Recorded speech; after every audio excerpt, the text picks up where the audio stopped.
que no conoce, que si la hubiera Gloria a Dios.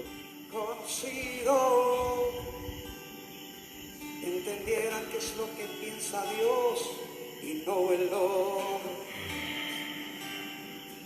no el hombre. Muchos ministros de hoy predican de la santidad que no viven. Es verdad que Dios ve el corazón, se le olvida que el hombre ve. Dios bendiga a todos los que están entrando. Tenemos que mantener la diferencia.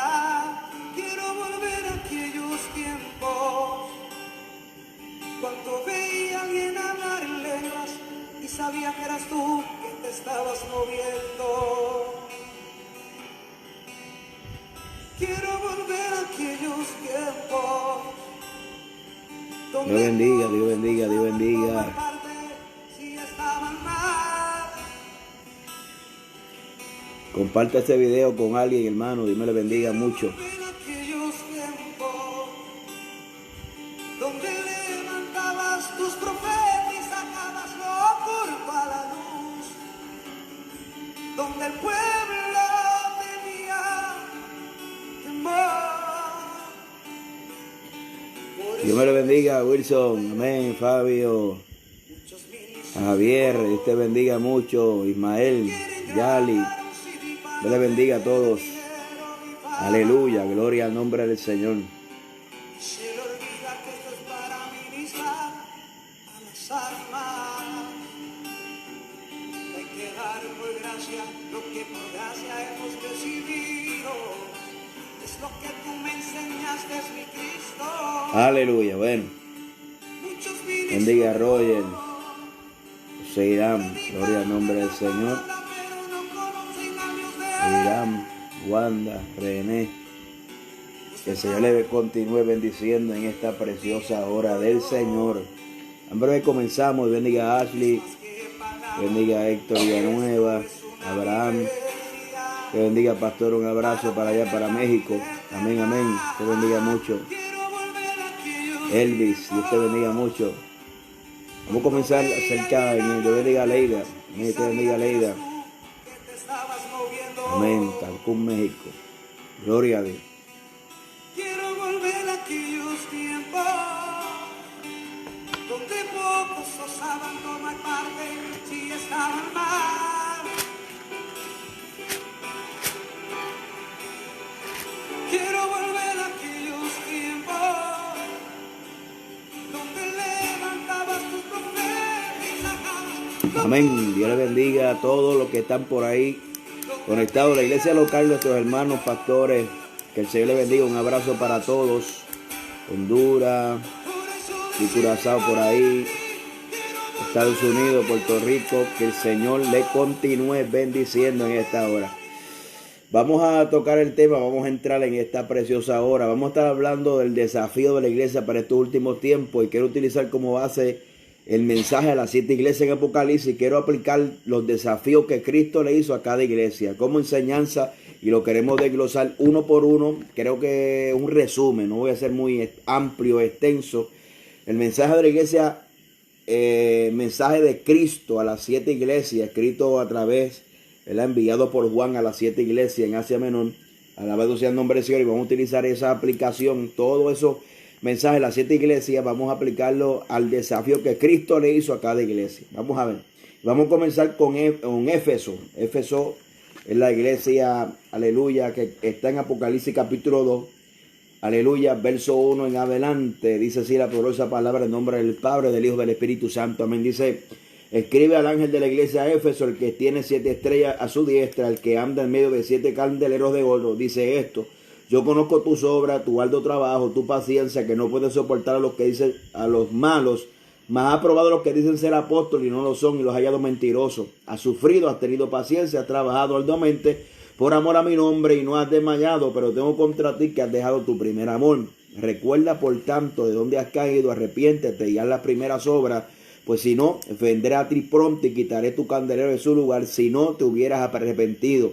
Pero tienes esto, que aborrece las obras de los nicolaitas, la cual yo también aborrezco. El que tiene oído, oiga lo que el Espíritu dice a la iglesia. Al que venciere le daré de comer al árbol de la vida, el cual está en medio del paraíso de Dios. Número 1. Vamos a hablar y estamos aplicando el mensaje de las 7 iglesias Apocalipsis. Y estamos hablando del desafío de Cristo para la iglesia del último tiempo. Desafío número 1, la iglesia de Éfeso, es el desafío de mantener la pasión por Dios. Esa es la demanda de Cristo hacia la iglesia. Y Éfeso era una provincia de Asia Menor, en el cual había un centro comercial religioso grande. Alabado sea el nombre del Señor. Estaba lleno de materialismo, era una ciudad muy rica, muy inmoral. El templo de la diosa Diana estaba en aquel lugar. Gloria al nombre del Señor, que había sacerdotisa que era prostituta. Dice en Apocalipsis, es muy interesante conocer el contexto que se puede tener. Yo conozco tus obras. Se puede tener arduo trabajo, se puede tener paciencia, no se puede tener celo de Dios, como esta gente dice que no podía soportar a los que dicen son malos, y dice que habían probado a los que dicen ser judíos, no lo son. Había sufrido, había tenido paciencia, había trabajado arduamente por amor de su nombre. Pero el contexto, alabado sea el nombre del Señor, en Reina, otra versión que busqué en el verso 4 de Apocalipsis capítulo 2, dice: más sin embargo hay algo que no me gusta de ti, que ya no me amas tanto como me amabas al principio que te hiciste cristiano. O sea, muy interesante que en la obra del Señor se puede tener paciencia, se puede tener un arduo trabajo, no se puede aborrecer, ¿verdad? Como dice la palabra, dice que no soporta a los que son malos. Has probado a los que dicen ser apóstoles y no lo son. O sea, tenían discernimiento, tenían paciencia, arduo trabajo, por amor a Cristo, alabado sea Dios, por amor de mi nombre. Escuche bien, por amor de mi nombre, y no has desmayado.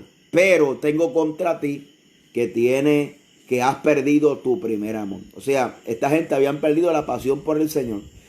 Y yo considero que se puede trabajar en la obra del Señor, se puede tener paciencia, se puede tener discernimiento, pero en un momento de nuestra vida se puede perder esa pasión simplemente haciendo las cosas en modo automático. Aleluya. Y es muy importante que el desafío que Dios nos habla a través de las Escrituras, que nosotros mantengamos ese primer amor, aleluya, para Dios. Alabado sea el nombre del Señor. Y esa palabra amor, alabado sea Dios, esa palabra, hoy se habla mucho de pasión, pero se habla de pasión de Dios, pero desconectado de la obediencia. Es muy importante que nosotros entendamos cómo nosotros amamos a Dios. ¿Cómo nosotros amamos a Dios? La Biblia dice que el que me ama guarda mi palabra. La Biblia dice que el que me conoce debe andar como yo anduve. Entonces, no estamos hablando de un amor abstracto, de un amor de palabra, de un amor de decir cosas bonitas. No estamos hablando de ese amor de concierto que levantamos las manos, lloramos, pero salimos haciendo lo mismo. No estamos hablando del amor de culto que simplemente se manifiesta en el culto, pero cuando salimos del culto no sabemos manifestar ese amor. El amor hacia Dios debe ser una prioridad. El desafío número 1 que Dios nos hace en este tiempo, aleluya, para la iglesia de este tiempo, que debemos mantener nuestra pasión por el Señor. Pastor, ¿cómo yo mantengo mi pasión por el Señor? Mire, la pasión usted tiene que cultivarla, usted tiene que pelearla, usted tiene que saber, estar consciente. Yo siempre digo a la gente, mire, nosotros somos pecadores arrepentidos, porque eso son como somos correctos. O sea, hay una nueva naturaleza, pero todavía no se ha manifestado lo que hemos de ser. Hay una regeneración y hay un cambio en nuestra vida, pero realmente tenemos que estar conscientes de dónde es que Dios nos sacó. Por eso es que yo digo y siempre digo que hay que tener conciencia, porque a Israel un sinnúmero de veces Jehová le dijo que se acordara de donde Dios lo había sacado. Y por tanto, cuando nosotros sabemos de donde Dios nos sacó, pues entonces ese amor y esa pasión por Dios debe siempre florecer en nuestra vida. Otro punto muy importante para mantener el amor de Dios: no perder el enfoque del Calvario. El mensaje del Calvario es el mensaje del amor más grande que existe en toda la historia del ser humano. Es aquel que, siendo inocente, puso su vida por amor a nosotros. Juan dice: Primera de Juan dice que en esto consiste el amor, no en que yo lo haya amado el primero, sino que el primero me amó a mí. Entonces, cuando yo me concentro y me enfoco en el Calvario, en el caballero de la cruz, el grande sacrificio que Cristo hizo por mí en la cruz del Calvario, que él siendo inocente llevó sobre sus hombros, aleluya, todo el peso del pecado. La Biblia dice, más él herido fue por nuestra rebelión, el castigo de nuestra paz fue sobre él y por su llaga fuimos curados. Y Filipenses capítulo 2 describe, Pablo dice que haya este sentir en nosotros y describe que Cristo, siendo en forma de Dios, no se aferró a ser igual que Dios, sino que se despojó a sí mismo, tomando figura, forma de hombre, y estando en esa condición, dice que se sometió en obediencia al Padre, y eso produjo una muerte de cruz. Y el énfasis de la muerte de cruz lo que significa que fue una muerte de maldición. Fue tratado como peor criminal, alguien que había cometido un pecado grandísimo, mas sin embargo fue tentado en todo, mas no pecó. Y cuando usted está enfocado en eso, en Cristo, amén, alabado sea Dios, en el Calvario, entonces esa pasión puede mantenerse. Hay gente que trabajan, que van a la iglesia, pero realmente han perdido su pasión por Dios. El reto número 1 y el desafío que Dios nos hace hoy, estamos tomando como base y fundamento el mensaje de la iglesia de Éfeso. Vamos a hablar de 7 desafíos. 7 desafíos. Número 1, mantener la pasión por Dios. Lo voy a leer otra vez esta versión, Apocalipsis capítulo 2, verso 4. Sin embargo, hay algo que no me gusta de ti, que ya no me amas tanto como me amabas cuando te hiciste cristiano. Gloria a Dios. Dios conoce nuestra paz. Dios conoce nuestra apatía. Gloria al nombre de Jesucristo.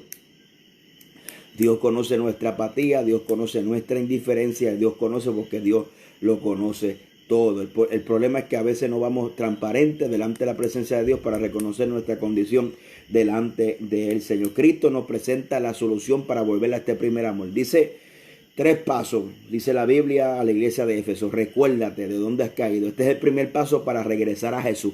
Recuérdate de dónde has caído. Alabado sea el nombre del Señor. Segundo, arrepiéntete. La palabra arrepentimiento es un cambio de mentalidad. Y es muy importante que nosotros entendamos que el arrepentimiento no solamente son para la gente inconversa o impía, sino que también el creyente tiene que pasar un momento en su vida donde tiene que haber un continuo arrepentimiento. Y siempre cuando enseño acerca de esta palabra, creemos que nuestra conversión y nuestro arrepentimiento fue una fecha en un pasado, mas sin embargo cuando estudiamos el concepto de arrepentimiento y conversión, entendemos que debe ser diario. Por eso Cristo dice, el que quiere venir en pos de mí, tome su cruz, niéguese a sí mismo cada día y sígame. Por tanto, esto es diario. Arrepentimiento, y el punto número 3, hace las primeras obras. Es decir, debemos producir los frutos, alabado sea Dios, que manifiestan que han venido un cambio verdadero a nuestra vida. 3 pasos para que Éfeso recobrara su primer amor. Número 1, recuerda dónde has caído, por tanto arrepiéntete y haz las primeras obras. 3 pasos que Cristo le da para que la iglesia de Éfeso volviera a las primeras obras. Y muy importante eso, porque hoy en los mensajes de recordar, los mensajes que van dirigidos a la conciencia, los mensajes que van dirigidos al arrepentimiento, creemos, la iglesia de hoy cree que solamente es un mensaje para la calle. Más sin embargo, la Biblia nos enseña que todo lo contrario, el arrepentimiento debe ser un mensaje que se debe predicar continuamente en los púlpitos o en la iglesia para mantener la iglesia apegada al Señor, constante, para que no se nos meta ese espíritu de estupor como tenía Israel. Ojos que no ven y oídos que no escuchan, porque creemos, hermanos, que el sinónimo de la bendición es dinero, casa, carro. Y en estas circunstancias tenemos que entender que la bendición de Jehová es la que enriquece y no añade tristeza con ella. Por tanto, estamos tan engordados de tantas cosas, amén, que aparentan ser bendición, pero que a la misma vez nos quitan de nuestra relación con el Señor y producen una vida de apatía en nuestra vida. Por tanto, es necesario que los mensajeros que predican de un púlpito, alabado sea Dios, podemos dar en el centro de la voluntad de Dios para llevar un mensaje que lleve al pueblo a recapacitar, no solamente un mensaje que le levante las manos, sino un mensaje que los lleve a la conciencia, que los lleve a analizar, que los lleve a examinarse. Alabado sea Dios, muy importante eso. Alabado sea Dios. Ahora, en la segunda iglesia, la iglesia de Esmirna. Esa iglesia significa y representa la iglesia del segundo siglo. Fue una iglesia perseguida. Fue la historia de la iglesia de Esmirna, muy probable que haya sido en el tiempo de mayor persecución jamás conocido de la iglesia de Cristo. Satanás desató una violencia ataque contra la iglesia, un esfuerzo para destruirla, pero se dio cuenta que la iglesia apostólica, debido a su fiel predicación del evangelio, se convirtió en una seria amenaza para el imperio mundial. A través de un estudio de la historia de la iglesia es fácil ver que no tuvo éxito en su intento porque Dios le dio la vuelta a los planes a Satanás y aprendió una lección valiosa. Cuando más perseguida es la iglesia, durante ese periodo está más sobreponía a la única característica condenable que era que, aleluya, gloria al nombre de Jesucristo, que era la apostólica. El haber perdido el primer amor, Cristo no tiene una sola palabra de condenación para esta iglesia. A raíz de esto, Satanás aprendió un gran secreto. La persecución no aparta a la iglesia de Cristo. ¿Escuchó eso? La persecución no aparta a la iglesia. La iglesia verdadera de Cristo, en medio de la prueba y la tribulación, no se desanima, no se desalienta. ¿Por qué? Porque dentro de la iglesia de Cristo habita el Espíritu Santo. Y el Espíritu Santo tiene una función muy esencial dentro de la iglesia. La Biblia dice en Hechos capítulo 1, verso 8, y recibiréis poder cuando haya venido sobre vosotros el Espíritu Santo y me seréis testigos. Esa palabra testigo es la capacidad de poder ser hasta mártir para dar un testimonio por medio de nuestra muerte. Por eso que tenemos que entender que el dunamis de Dios es la capacidad, la habilidad de Dios en uno para poder soportar las pruebas. Por eso cuán importante es la llenura, ese poder que se ha derramado sobre vuestras vidas, que nos ayudan a pasar momentos difíciles como este. Por eso que tenemos que entender que el segundo desafío que Dios nos hace en esta noche a la iglesia de este tiempo final que somos nosotros, es el desafío de aprender a ser fiel en medio de las circunstancias. Y leemos en Apocalipsis capítulo 2, verso 8 hasta el 11. Y escribe el ángel de la iglesia Esmirna, el primero, el postrero, el que estuvo muerto y vivió, dice esto: yo conozco tus obras y tu tribulación y tu pobreza, pero tú eres rico. Y las blasfemias de los que dicen ser judíos no lo son, sino que son sinagoga de Satanás. No temas en nada lo que va a padecer. Aquí el diablo echará a algunos de vosotros a la cárcel para ser probado, y tendréis tribulación por 10 días, y sé fiel hasta la muerte, y yo te daré la corona de la vida. El que tiene oído, oiga lo que el Espíritu dice a la iglesia: el que venciere no sufrirá daño alguno de la segunda muerte. La iglesia de Esmirna es esta iglesia también, al igual que la iglesia de Filadelfia, que no fue reprendida. La iglesia de Filadelfia significa amargura porque esta iglesia vivió un tiempo de persecución bestial en contra del evangelio, en contra de la iglesia de Cristo.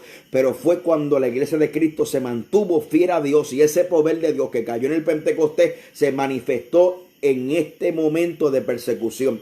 Por eso que el poder que está hablando Hechos capítulo 1 verso 8 es un poder mucho más de brincar, saltar y hablar lengua, aunque creemos que eso es necesario. Pero el verdadero poder es la llenura del Espíritu Santo, que se manifiesta en frutos evidentes en nuestras vidas. Alabado sea Dios. Ahora, Cristo le está diciendo a esta iglesia, alabado sea Dios, que se mantenga fiel, mantente fiel hasta la muerte. Esa palabra fidelidad es la capacidad de permanecer haciendo lo mismo a pesar de que vengan momentos difíciles. Alabado sea el nombre del Señor.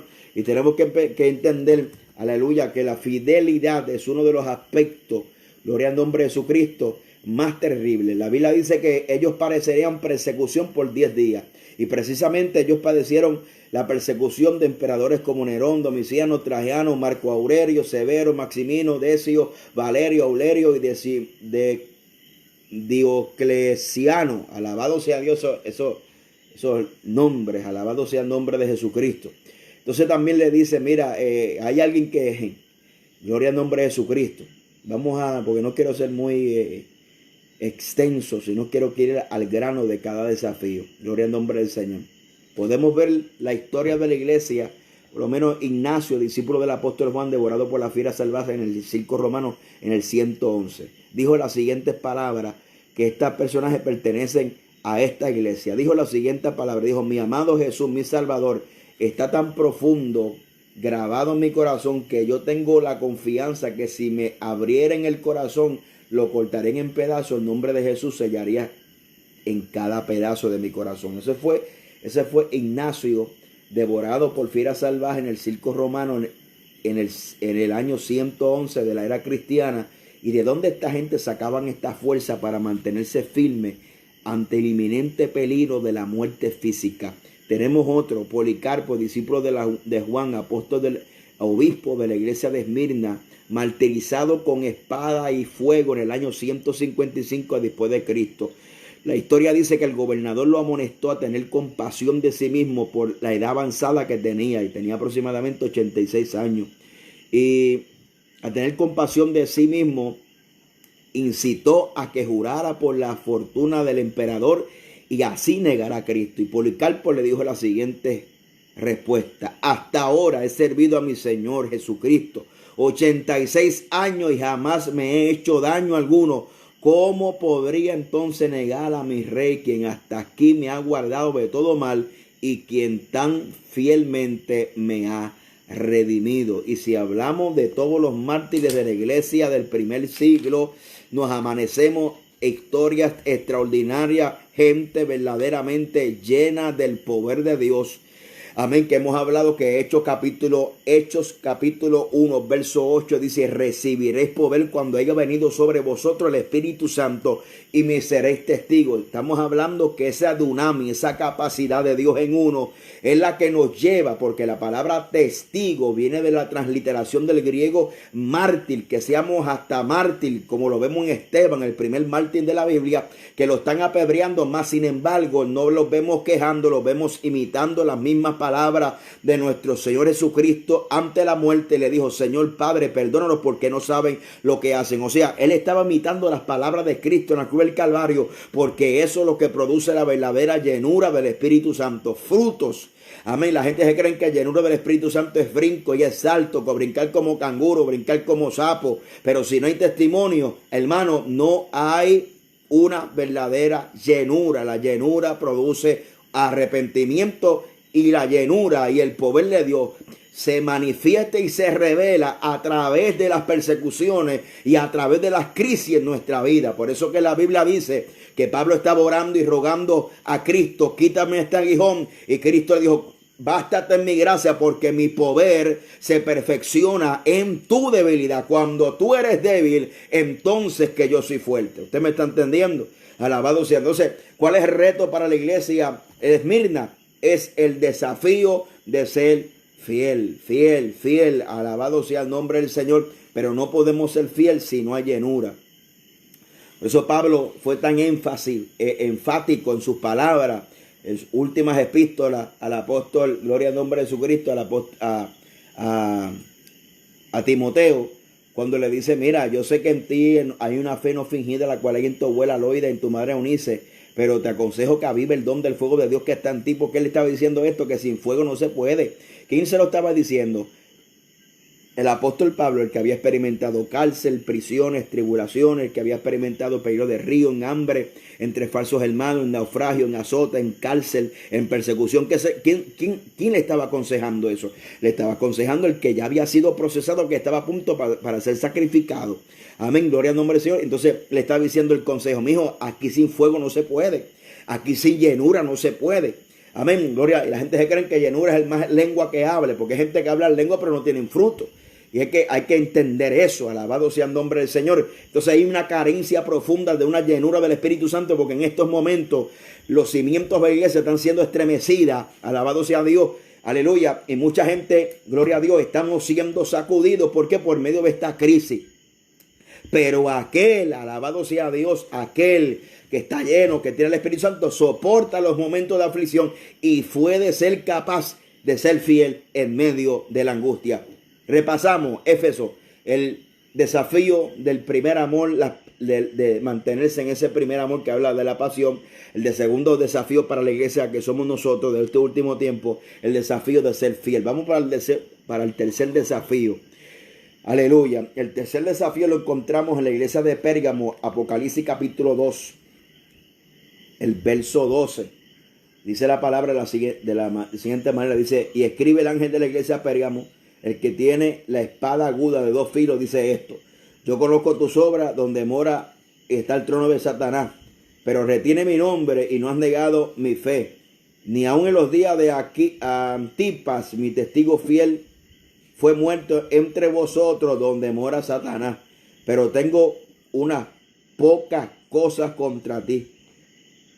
Tienes ahí los que retienen la doctrina de Balaam y que enseñan a Balaam a poner tropiezo ante los hijos de Israel y a comer cosas sacrificadas a los ídolos y a cometer fornicación. También tienes los que retienen la doctrina de los nicolaitas, los que yo aborrezco. Por tanto, arrepiéntete, pues si no vendré a ti pronto y pelearé contra ellos con la espada de mi boca. Y el que tiene oído oiga lo que el Espíritu dice a la iglesia. Al que venciere daré comer el maná escondido y le daré una piedrecita blanca, en esa piedrecita escrito un nombre nuevo, el cual ninguno conoce sino aquel que lo recibe. Alabado sea el nombre de Jesucristo. Mire qué interesante. ¿Cuál es el tercer desafío? El desafío es mantener la sana enseñanza, aún donde Satanás tiene su trono. Entonces, es muy importante que nosotros entendamos el tercer desafío. Primer desafío, mantener el primer amor, que es la pasión por Dios. Segundo desafío, ser fiel a Dios en medio de la adversidad. Tercer desafío para la iglesia de este tiempo, de este último tiempo que Cristo nos está haciendo, es mantener la sana enseñanza aún donde mora el trono de Satanás. Entonces, lamentablemente se ha metido una iglesia, se ha metido un argumento falso, falsas enseñanzas, falacias, donde hoy se cree que la doctrina no es importante dentro de la iglesia, ¿verdad? Que no es importante, que esta cuestión doctrinal lo que trae es división, que esta cuestión de enseñanza lo que trae es división dentro del cuerpo de Cristo. Y en parte es cierto y en parte es falso. Número uno, hay divisiones que son buenas y hay divisiones que son malas. Las divisiones que yo quiero es que yo quiero que se divida las tinieblas de la luz. Eso es lo que yo quiero. Lo bueno de lo malo, lo justo de lo injusto. ¿Usted me entiende? Pero hay divisiones que son malas, divisiones del cuerpo de Cristo. No. Pero más sin embargo, aún dentro de la iglesia había doctrinas que el mismo Señor no le agradaban. Era la doctrina de Balaam, y aunque en este estudio no vamos a profundizar tanto mencionando cada doctrina, porque quiero dar simplemente un panorama, alabado sea el nombre del Señor. Tenía la doctrina de Balaam, que hacía poner tropiezo a los hijos de Israel. Y es muy interesante porque la historia de Balaam fue que Balaam fue contratado como un profeta por Balac para maldecir al pueblo de Israel en el desierto. Más sin embargo, no pudo maldecirlo porque lo que Dios bendijo no hay diablo que lo pueda maldecir. ¿Ve? El diablo no puede maldecir lo que Dios ha bendecido. Ahora, es bien interesante cómo el enemigo busca y trasvira la manera de cómo nosotros le abramos puertas para entonces la maldición entrar. Por ejemplo, le digo, a Jeremías le llamaron y le dijeron, pelearán contra ti, pero no te vencerán. O sea, le está diciendo, Jeremías, te llamo al ministerio. Con ese llamamiento de Jeremías es poderoso. Le dice, desde que estaba en el vientre de tu madre, desde antes que te formase en el vientre de tu madre, te conocí, te di por profeta a las naciones. Entonces, le está diciendo, Jeremías, van a pelear contra ti, pero no te van a vencer. No le están diciendo que no va a pelear, más sin embargo, en el capítulo, no sé si en el capítulo 12 de Jeremías está desanimado, quería dejar todo, quería enganchar los guantes, porque cada vez que abría la boca era persecución, era un montón de cosas. ¿Por qué? Porque se desenfocó. Dios no le prometió un ministerio sin guerra, le dijo, va a haber guerra, pero no te van a vencer. Entonces, ¿qué el enemigo hace? El enemigo hace que tú mismo te venzas. O sea, cuando nosotros nos desenfocamos de lo que realmente Dios nos prometió y cuáles son las garantías que Dios nos ha hecho. Dios no nos ha hecho un evangelio sin guerra, no nos ha prometido un evangelio sin guerra. Cristo desde el primer momento que en su ministerio terrenal dijo, mire, el reino de los cielos sufre violencia, mas los violentos son los que los arrebatan. Entonces, desde el primer que Cristo llegó a la tierra, le estaba enfatizando la guerra, la lucha espiritual que iba a haber. Entonces, Balaam iba a maldecir, pero no podía. Más sin embargo, enseñó a Balac a poner tropiezo a los hijos de Israel. Como él no pudo maldecirlo, le dijo, mira, suéltale 2 o 3 mujeres por ahí, ellos se van a casar y van a provocar que esas mujeres, que el corazón de ellos se vaya tras los ídolos. Fíjese bien, otra enseñanza para aplicarlo, el profeta joven que fue a señalar a Jeroboam, aleluya, fue con un respaldo de Dios. Un respaldo tan poderoso que cuando el rey extendió la mano para prenderle, trajo un mensaje fuerte. se le secó la mano. Más sin embargo, alabado sea el nombre de Jesucristo, más sin embargo, se le dieron instrucciones: no te pares en casa de nadie a comer. Vino un viejo profeta, lo engañó, comió, y vino una fiera, un león, y se lo devoró. O sea, ¿qué enseñanza nos hace eso? Que mientras nosotros estemos en la perfecta voluntad de Dios, hay una garantía de cobertura y protección para nuestras vidas. ¿Qué quiere hacer el enemigo? En esa protección de la perfecta voluntad y en la obediencia a la palabra, el enemigo no me puede tocar. Ahora, él provoca que yo me salga de esos linderos, de esos límites de la voluntad perfecta y de la obediencia, para entonces que se le abran puertas y se produzca el enemigo un derecho legal para atacar mi vida y para destruir mi vida. ¿Ve? Por causa de la desobediencia.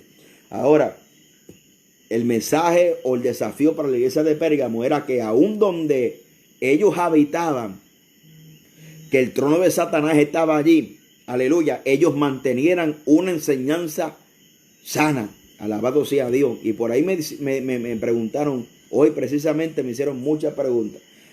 Hoy me preguntaron: pastor, ¿qué usted cree qué es la sana doctrina? Bueno, primero, sana doctrina, doctrina es enseñanza y sana, que es higiénica, produce salud. Segundo, hay mucha gente que pretenden creer que simplemente la sana doctrina es santidad externa. Eso es parte de la santidad, es parte, pero no es la totalidad. Cuando usted analiza el libro o lee el libro de siempre me confundo, por eso lo quiero buscar. No sé si es Tito, alabado sea Dios, gloria al nombre de Jesucristo, o Timoteo, gloria al nombre de Timoteo, según Timoteo, alabado sea Dios, es Tito, gloria al nombre del Señor. Tito capítulo 2, este es Timoteo, y por aquí estamos en Tito capítulo 2. Tito capítulo 2 dice: enseña la sana doctrina. Dice que los ancianos sean serios, sobrios, prudentes, sanos en la fe, en el amor, en la paciencia. Los ancianos sí mismos sean reverentes en su porte, no calumniadores, no esclavos de vino, maestros del bien, que enseñen a las mujeres jóvenes a amar a su marido y ser prudentes, castas, cuidadosas de sus casas, buenas, sujetas a su marido, para que la palabra de Dios no sea blasfemada. Exhorta asimismo a los jóvenes a que sean prudentes. Preséntate tú como ejemplo de buenas obras en la enseñanza, mostrando integridad, seriedad, palabra sana e irreprochable, de modo que el adversario se avergüence y no tenga nada malo que decir de vosotros. Exhorta a los siervos a que suceden a sus amos, que agraden en todo, que no sean respondones, no defraudando, ni si mostrándose fiel en todo, para que en todo adornen la doctrina de Dios nuestro Salvador, porque la gracia de Dios se manifiesta a la salvación para todos los hombres, enseñando que renuncien a la impiedad, deseos mundanos, vivamos en este siglo sobria, justa y piadosamente, guardando la bienaventurada esperanza, la manifestación de nuestro gran Dios y Salvador Jesucristo, a quien se dio a sí mismo por nosotros, para redimirnos de toda iniquidad y purificando a sí mismo un pueblo propio, celoso de buena obra. Esto habla, exhorta, reprende con toda autoridad, nadie te menosprecia. Entonces, ahí está el resumen de la sana doctrina. Habla de todos los aspectos de la faceta de la vida, en el matrimonio, en la vida, en el trabajo, en la conducta. O sea, la sana doctrina afecta, nos desintoxica de nuestra antigua conducta, nos va regenerando. La sana doctrina es que el Espíritu Santo, a través de la enseñanza bíblica, nos regenera para tener un carácter parecido a Cristo. O sea, usted puede predicar santidad externa, pero si usted es un diablo, o sea, en su conducta, usted lamentablemente lo que tiene es apariencia de piedad. Muchas veces se confunde la apariencia de piedad. Aleluya. Piedad significa una actitud en pos de Dios. Hay gente que aparentan tener una actitud en pos de Dios, pero lo más interesante es que la sana doctrina se conoce por los frutos. Por los frutos es que se manifiesta si vivimos la sana doctrina. Entonces, el tercer desafío es mantener la sana enseñanza. Aleluya. Y vamos para el otro, y gloria al nombre del Señor. La iglesia de Tiatira. Esta está en Apocalipsis, capítulo 2 también, verso 18 al 29. Dice: y escribe el ángel de la iglesia en Tiatira, el Hijo de Dios, el que tiene ojo como llama de fuego y pie semejante a bronce bruñido, dice esto: yo conozco tus obras, tu amor, y fe y servicio y paciencia, que tus obras postreras son más que las primeras. Pero tengo una poca cosa contra ti, que toleras que esa mujer Jezabel, que se dice profetiza, enseña y seduce a mi siervo fornicar y a comer cosas sacrificadas a los ídolos. Y le ha dado tiempo para que se arrepienta y no ha querido arrepentirse de su fornicación. He aquí, yo la arrojo en cama en gran tribulación a los que con ella adulteran, si no se arrepienten de las obras de ella, y sus hijos heriré de muerte.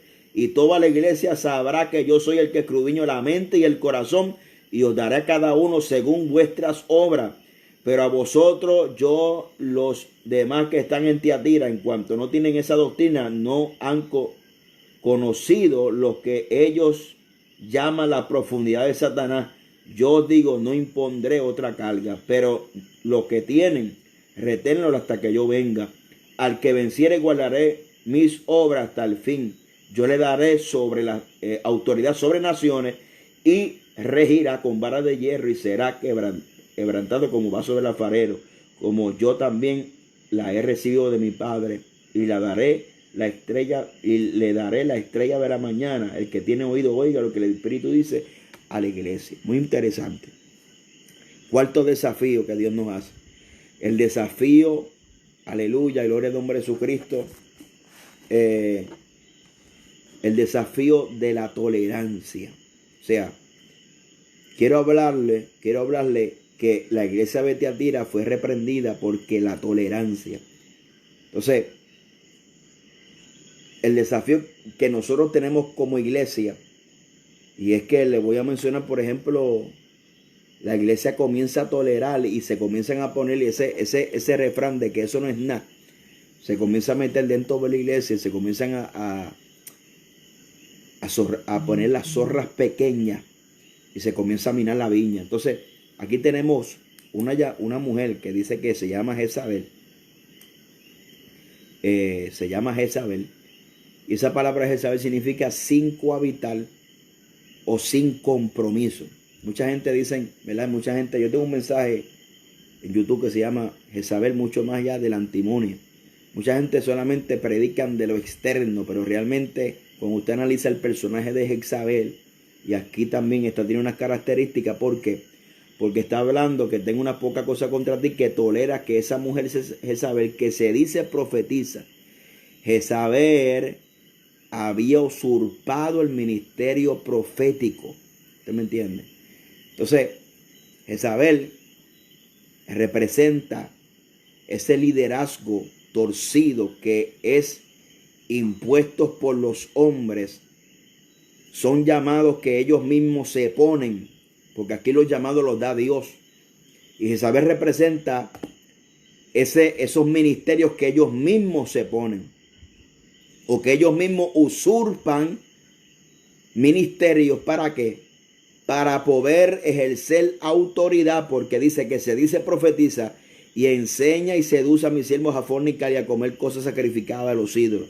O sea, Jezabel desde la posición de autoridad, porque yo vuelvo y repito, no hay un don más más cotizado, endiosado, y que tiene más poder dentro de la iglesia, que la gente lo ponen por encima de la Biblia revelada, y es la profecía. Entonces, Jezabel usurpó algo que ella sabe que produce ¿qué? Poder, que produce manipulación. Gente que manipula a través de la profecía. Jezabel estaba manipulando para engañar. Entonces, aquí hay una iglesia que era tolerante a eso que estaba pasando. La iglesia de hoy, gloria al nombre de Jesucristo, muy correcto, Antonio, real. Sí, porque realmente Jezabel, mucha gente solamente hablan de lo externo, pero Jezabel tiene características, 1000 veces características internas que externas. Manipulación, su nombre significa sin cohabitar. Amén. Su nombre significa sin cohabitar, ¿verdad? La no comprometida. O sea, estaba casada, esa Jezabel histórica estaba casada con Acab, pero sin embargo su nombre significa la no comprometida. Es una iglesia que aunque diga que está comprometida, anda como si no estuviera comprometida con el Señor. Anda como le dé la gana, hace lo que quiera. Pues esa es la actitud de Jezabel. Usurpa ministerio, manipula, engaña, seduce. Y la iglesia fue reprendida por la tolerancia. Ahora, ¿qué es la tolerancia? La tolerancia es un acto de egoísmo. Es un acto donde yo prefiero callar antes de recibir un daño y un prejuicio. ¿Por qué? La tolerancia es una autodefensa de pasar por alto las cosas que sabemos que están mal, pero nadie quiere pagar el precio de señalarlo. ¿Ve? Y por eso el pecado de la iglesia de Tiatira es señalada. Gloria al nombre de Jesucristo.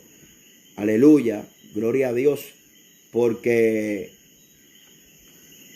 la iglesia prefirió ser tolerante a lo que estaba mal que pararse en la brecha y corregir lo que estaba mal. ¿Ve? Entonces, por eso la iglesia de Cristo no actúa de esa manera. Porque el mayor ejemplo lo tenemos en Cristo Jesús, el cual, no siendo en forma de Dios, se despojó a sí mismo tomando forma de siervo. O sea, se hizo siervo, se humilló en obediencia y produjo muerte. Entonces, nosotros también tenemos que dar su vida en testimonio por él también, alabado sea Dios. Entonces, la tolerancia es una autodefensa, es yo pasar por alto lo que yo sé que está mal, pero no puedo señalarlo porque sé que va a traer persecución y me va a perjudicar a mi vida. Entonces ya nadie quiere compromiso. Por eso Jezabel significa la no comprometida, porque hay una iglesia que anda sin compromiso, sin fidelidad a Dios. Hay una iglesia que es egocéntrica. Como me han dicho un montón de gente, me han dicho, mire pastor, busque que usted se salve, sálvese usted y que lo demás se encargue Dios. Ese es un pensamiento, eso es un pensamiento egoísta. ¿Ve? Porque ¿cómo es posible que usted tenga amor? Y si usted sabe que hay alguien que está en un error, usted por la palabra, con la misericordia y verdad, se le va a acercar, lo va a corregir para tratar de que esa vida no se pierda. Por eso es, hermano, es que nosotros tenemos que tener el amor de Dios, porque toda corrección se hace de la perspectiva del amor. La Biblia dice que con misericordia y verdad se corrige el pecado. O sea, pero hay gente que quieren aplicar más misericordia que verdad, porque no quieren sonar ofensivos. Y muchas veces, hermano, no podemos negar que cualquier intento de corrección, la gente se van a sentir ofendidos de muchas maneras. Sin embargo, la gente no se preocupa porque muchas veces ofenden a Dios y sin embargo no le importa. Entonces, entendemos esto, gloria al nombre del Señor, que Dios quiere que nosotros seamos una iglesia que no toleremos, que no seamos tolerantes. Gloria al nombre de Jesucristo, gloria al nombre de Jesucristo. La palabra tolerancia, lo tengo aquí, significa donde aparece a los demás, significa consentir y permitir. Cuando usted se hace de la vista larga, usted está consintiendo y permitiendo el pecado. Y el que permite el pecado es tan pecador, se vuelve copartícipe. Porque usted sabe que algo está mal y usted se queda callado de los brazos cruzados. Y usted se vuelve copartícipe de eso, de ese pecado. Y ese era el pecado de la iglesia de Tiatira. Gloria al nombre del Señor Jesucristo. Entonces, tenemos un desafío de no ser tolerantes. Gloria al nombre del Señor. Aleluya. ¿A quién? A estos falsos ministerios que se han metido, que es la realidad. Siempre terminamos hablando esto porque es parte de las señales del fin de los tiempos. Un avivamiento de falsos profetas, falsos maestros que inundarían el cuerpo de Cristo, que parecen pero no son, pero por medio de su carácter reflejan, aleluya, lo que son. Porque esto no es cuestión de hablar lengua, hacer milagros, profetizar. Si hay orgullo, significa que la ausencia de Dios, aleluya, no está allí. Si hay alguien, hermano, yo no entiendo cómo hay gente que dice, no, que yo creo en la unción, creo en el poder, creo en eso. Pero si hay arrogancia, es que hace falta de consagración. Porque la intimidad con el Señor y la arrogancia no caminan juntos, hermano. Si hay arrogancia, porque realmente no hay una humillación. Usted puede estar arrodillado, pero no significa que usted entró a la presencia del Señor. Usted puede orar, pero tenemos que quebrantar nuestro corazón. Por eso que la oración, hermano, es mucho más profundo que arrodillarnos y comenzar a pedir. Tenemos que quebrantar nuestro corazón delante de Dios para que entonces Dios comience a sacar lo que nos sirva. lo que no sirva de nuestras vidas. Tenemos que quebrantar nuestro corazón delante de Dios para que Él comience a sacar lo que no sirva. Escudriñémonos delante de la presencia de Dios para que Dios saque lo que no sirva. Amén. Entonces, aquí está, y vamos para el cuarto. Estamos en el cuarto, en el quinto. Sí, vamos para el quinto. Es la iglesia de Sardis. Aleluya. Y la iglesia de Sardis, Cristo le dice algo. Escucha bien. Capítulo 3, verso 1 hasta el verso 6. Le dice: escribe el ángel de la iglesia en Sardis, el que tiene 7 espíritus de Dios, 7 estrellas, dice esto: yo conozco tus obras, que tienen nombre de que vives y estás muerto. Sé vigilante y afirma las otras cosas que están para morir, porque no he hallado tus obras perfectas delante de mi Dios. Acuérdate pues de lo que has recibido, oído, guárdalo, arrepiéntete, pues si no velas, vendré sobre ti como ladrón en la noche y no sabrás a qué hora vendré sobre ti.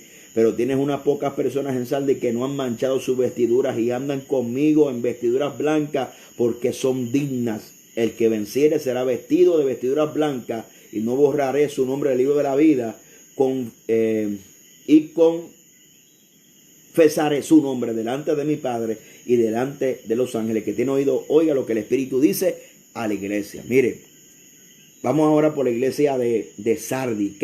¿Cuál es el desafío de la iglesia de Sardis?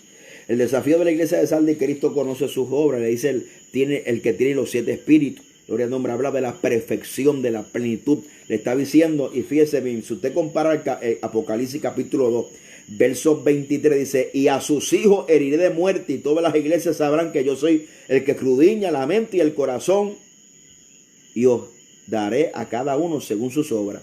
Muchos estudiosos dicen, ¿verdad?, hablando en interpretación y aplicación bíblica, que la iglesia de Sardis es la hija de la iglesia de Tiatira. Por eso es que vemos una iglesia muerta espiritualmente.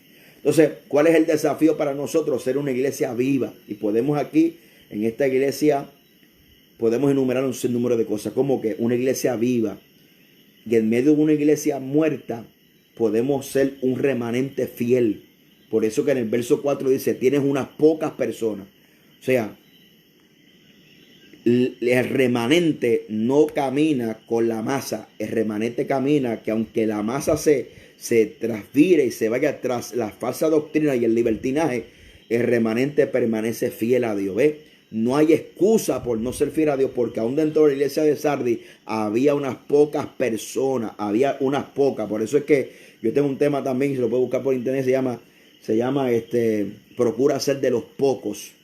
Siempre Dios ha trabajado con los pocos a través de la historia. Gedeón con los pocos, los discípulos de Cristo con los pocos, que aunque eran 12, siempre habían solamente 3 mencionados en la Escritura. Con los pocos, Dios trabaja con los pocos. Dios es un Dios de remanente. Y aunque esta iglesia tenía nombre de que vivía, y significa que tiene fama de que vive, pero realmente estaba muerta. ¿Qué significa mortandad? La palabra muerte en el contexto original de la Biblia, en su lenguaje, lo que significa separación. Era una iglesia que profesaba ser iglesia, pero estaba lejos de Dios.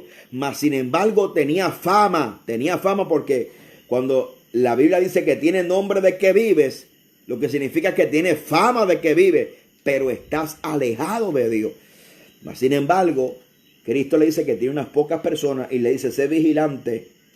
Aleluya. Y vamos a buscarlo. La palabra vigilante se emplea de mantenerse despierto, de una actitud de alerta espiritual. No se puede ser alerta espiritual si hay mortandad espiritual. Por eso la Biblia dice en 1 Tesalonicenses capítulo 5, lo voy a leer para que se oiga lindo. 1 Tesalonicenses capítulo 5 da el mejor ejemplo que podemos entender acerca de mantenernos despiertos y alerta en estos tiempos finales. Gloria al nombre del Señor. Primera Tesalonicenses capítulo 5 dice, capítulo 5 verso 2: porque vosotros sabéis perfectamente que el día del Señor vendrá así como ladrón en la noche. Se refiere, el día del Señor hace referencia al Antiguo Testamento, que dice 30 veces el día del Señor, que se refiere a los juicios de Dios. Cuando digan paz y seguridad, entonces vendrá sobre vosotros destrucción repentina, como los dolores a la mujer encinta, y no escaparán. Mas vosotros, hermanos, no estamos en tiniebla, para que aquel día nos sorprenda como ladrón. porque vosotros somos hijos de la luz e hijos del día. No somos de la noche ni de las tinieblas. Por tanto, no durmamos como los demás, sino que velemos y seamos sobrios. Mire, cuando usted busca la definición de dormir es la suspensión temporera de los sentidos. Te explico. Usted cuando duerme no ve, pero no significa que está ciego. Usted cuando duerme no oye, pero no significa que está sordo. Usted cuando duerme no siente, pero no significa que estás muerto. Usted cuando duerme no siente el olfato, porque es la suspensión temporera de los sentidos. Entonces, le está diciendo, sé vigilante. Y si hay algo que produce, y a la iglesia de Tesalónica le está diciendo, mira mi hermano, le está diciendo a la iglesia de Tesalónica, no duermas, sé vigilante. No andes en tiniebla. ¿Qué es tiniebla? Ausencia de luz, ausencia de palabra, ausencia de revelación bíblica. Para nosotros comprender en qué tiempo profético estamos viviendo, tenemos que caminar a la luz de las Escrituras y caminar en luz. Alabado sea el nombre del Señor. Ahora le dice, sé vigilante. Y la palabra de vigilante significa mantenerse despierto, una actitud de alerta espiritualmente. Tenemos que estar alerta. Lo único, la Biblia dice en Romanos capítulo 11 que Cristo le dijo a Israel, que en parte tenía el corazón endurecido, que le dijo, ustedes tienen espíritu estupor, ojo que no vean y oído que no escuchen. Se define también como apatía de las cosas del espíritu. Hay gente que van a la iglesia y no le importa sentir a Dios o no sentir a Dios. Y no es que nosotros caminemos por sentir, pero a Dios se siente de muchas maneras. Río de agua viva, la paz interior, como fuego, su presencia. Entonces, hay gente que hace tiempo están en ese desierto, pero ellos no se preocupan por su vida espiritual. Entonces ahí es cuando nosotros caminamos en esa tiniebla. Entonces el enemigo se va aprovechando de nosotros. Entonces tenemos que entender que tenemos vigilantes. Tenemos que ser vigilantes, alerta espiritualmente, porque si no va a venir como ladrón en la noche y no vamos a saber. Aleluya, porque no entendemos el tiempo profético que tenemos delante de nosotros. Alabado sea Dios. Y todo tiempo, toda reconoció. Cuando usted reconoce un tiempo, el tiempo está ligado a una acción. Eclesiastés dice, todo tiene su tiempo de lo que se requiere debajo del sol. Tiempo para la guerra, tiempo para la paz, tiempo para abrazar, tiempo para obtenerse de abrazar, tiempo para sembrar y tiempo para cosechar. O sea, cuando yo conozco el tiempo que estoy viviendo, ese tiempo me va a decir lo que yo necesito hacer. ¿Ve? Si entiendo que Cristo está a las puertas, tengo que buscar a Dios. Si entiendo que Cristo está a las puertas, tengo que ser vigilante. Si entiendo que todo se está acabando, que las señales están gritando, tengo que buscar su presencia, tengo que vigilar, tengo que orar, como dice la Biblia, para ser tenido por digno de escapar de las cosas que vendrán sobre la tierra. Entonces, ahora bien, le está diciendo, sé vigilante al fin de las cosas, alabado sea el nombre de Jesucristo, y sé perfecto. Alabado sea Dios. La palabra perfección significa, en el contexto de la Biblia, madurez. Necesitamos caminar en esa madurez. Ya hablamos del quinto desafío, que es, ¿verdad?, mantenernos despiertos, estar vivos. Aleluya. Vamos para ahora para Filadelfia. Vamos para el sexto desafío. Me falta un desafío y acabamos este asunto. El mensaje dice aquí, Apocalipsis capítulo 3, verso 7. Escribe el ángel de la iglesia de Filadelfia. Esto es que dice el santo, el verdadero, tiene las llaves de David. El que abre ninguno cierra, y cierra ninguno abre. Yo conozco tus obras, aquí puesto delante de ti una puerta abierta, la cual nadie puede cerrar, porque aunque tienes poca fuerza, has guardado mi palabra y no has negado mi nombre. Aquí yo entrego de la sinagoga de Satanás a los que dicen ser judíos, no lo son, sino que mienten. Aquí yo haré que vengan y se postren a tus pies y reconozcan que yo te he amado. Por cuanto has guardado la palabra y paciencia, yo te guardaré de la hora de prueba que ha de venir sobre el mundo entero para probar los moradores de la tierra. Aquí yo vengo pronto, retén lo que tiene para que ninguno tome tu corona. Al que venciere yo le haré columna en el templo de mi Dios, nunca más saldrá de allí. Escribiré el nombre de mi Dios en el nombre de la ciudad de mi Dios, la nueva Jerusalén, la cual desciende del cielo de mi Dios, mi nombre nuevo. El que tiene oído oiga lo que el Espíritu dice a la iglesia. Entonces, ¿cuál es el desafío de la iglesia de Filadelfia? Retén lo que tiene. Retener. No hay consejo bíblico para que en este tiempo nosotros cambiemos de postura, fundamento, todo el consejo contrario bíblico para el tiempo del fin hacia la iglesia es retén lo que tiene. Segunda de Tesalonicenses, el capítulo 2 lo dice bien claramente. Gloria al nombre del Señor. Lo dice bien claramente en estos tiempos finales. Pero con respecto a la venida de nuestro Señor Jesucristo y nuestra reunión con Él, os rogamos, hermanos, que no os dejemos ver fácilmente de vuestro modo de pensar, ni os conturbéis, ni por espíritu, ni por palabra, ni por carta, como si fuera nuestra, en el sentido de que el día del Señor está cerca. Entonces, el consejo bíblico, ¿cuál es siempre? Retén lo que tienen. Retén. No es tiempo de cambiar postura, no es tiempo de cambiar doctrina, es tiempo de retener lo que hemos aprendido hasta ahora. Y si hasta ahora lo que tú has aprendido, tu fundamento te ha traído hasta aquí, significa que funciona.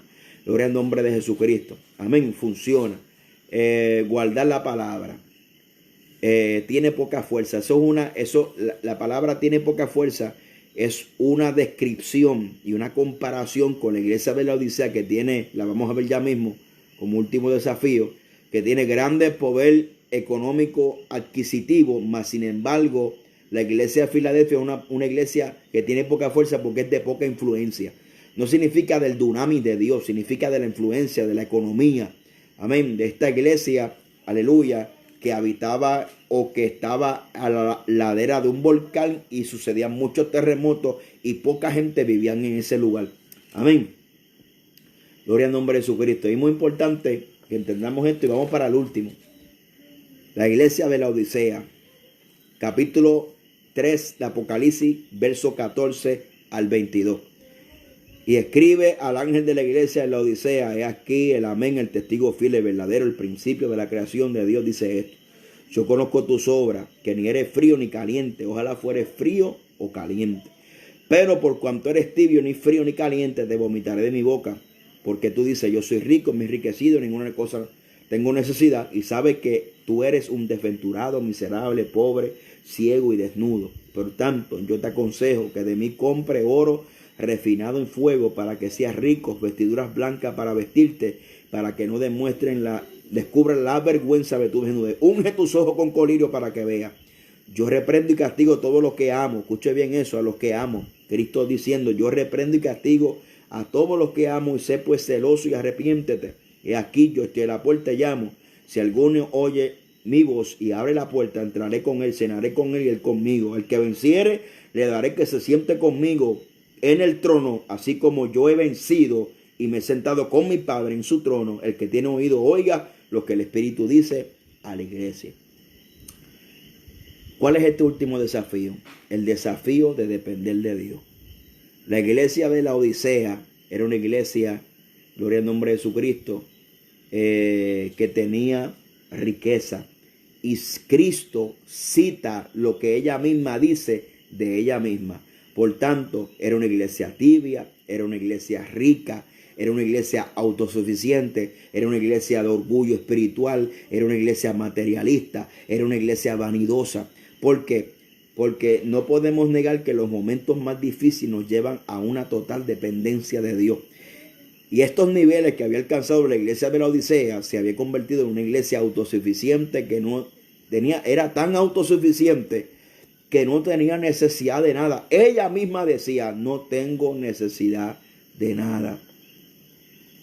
Y Cristo lo que hace es, cita lo que dice la iglesia. Dice: ¿tú qué dices?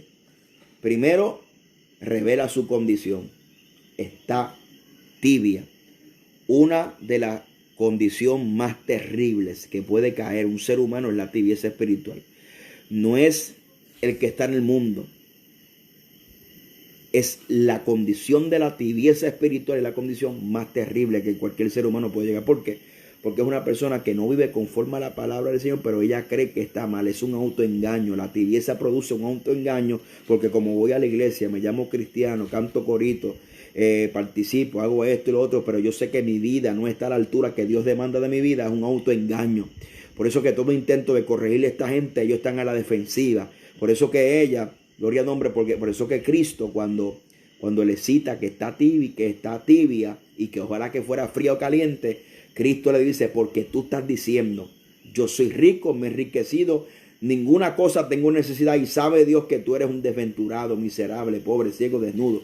Cristo desnuda a la iglesia. Cristo le está hablando claro a la iglesia. Te quiero decir, cuando Cristo habla claro. ¿Por qué Cristo habla claro? Porque en el verso 19 dice: yo reprendo y castigo a todos los que amo. Sé pues celoso y arrepiéntete. Por ahí se predica de un falso amor. El amor no es tolerancia al pecado. El amor no es ser indiferente a lo que tú estás haciendo mal. El amor es corregirte, como dijo ahorita, con misericordia y verdad, para llevarte a donde Dios quiere, que llevarte a la vivencia de la palabra, para que camine como Dios quiere que tú camines.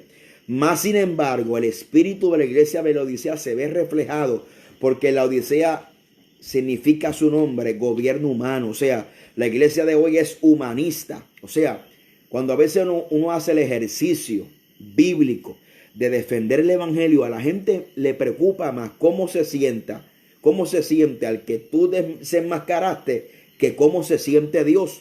¿Usted me está entendiendo? La gente dice: ay, bendito que sea aquello. Entonces la gente no se pone en los zapatos de Dios para sentir cómo Dios se siente con estos que Dios le ha confiado mucho, mas sin embargo están haciendo lo que le dé la gana con su obra. Entonces, por eso que el espíritu de la iglesia de la Odisea se refleja en este tiempo, porque es un espíritu de humanismo. Por eso no es casualidad escuchar siempre la palabra yo,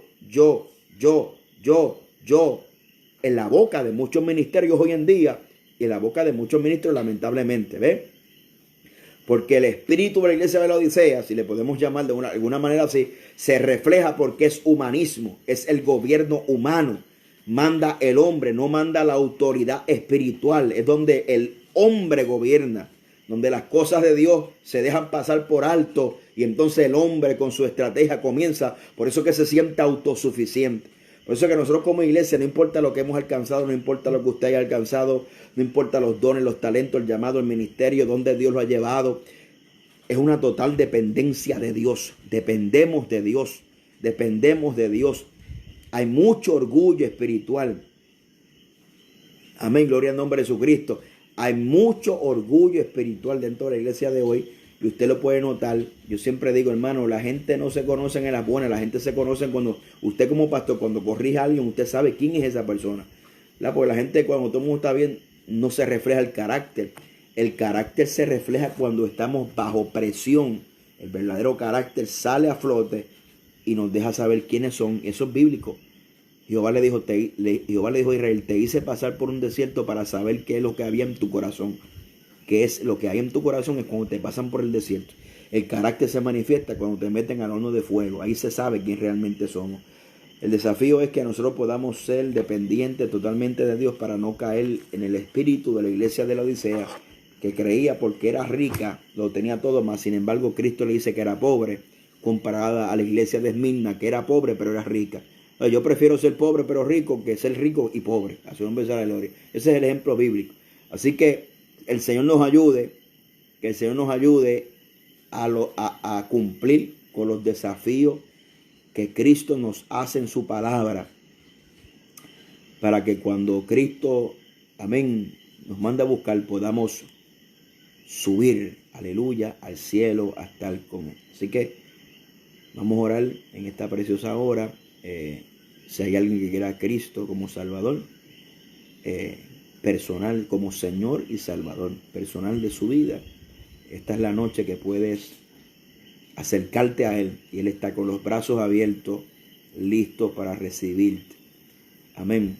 Usted va a repetir esta oración. La Biblia dice que todo aquel que le confiesa públicamente le confiesan delante del Padre. Haga esta oración conmigo. Diga: Señor Jesús, te acepto como mi Señor y Salvador de mi vida.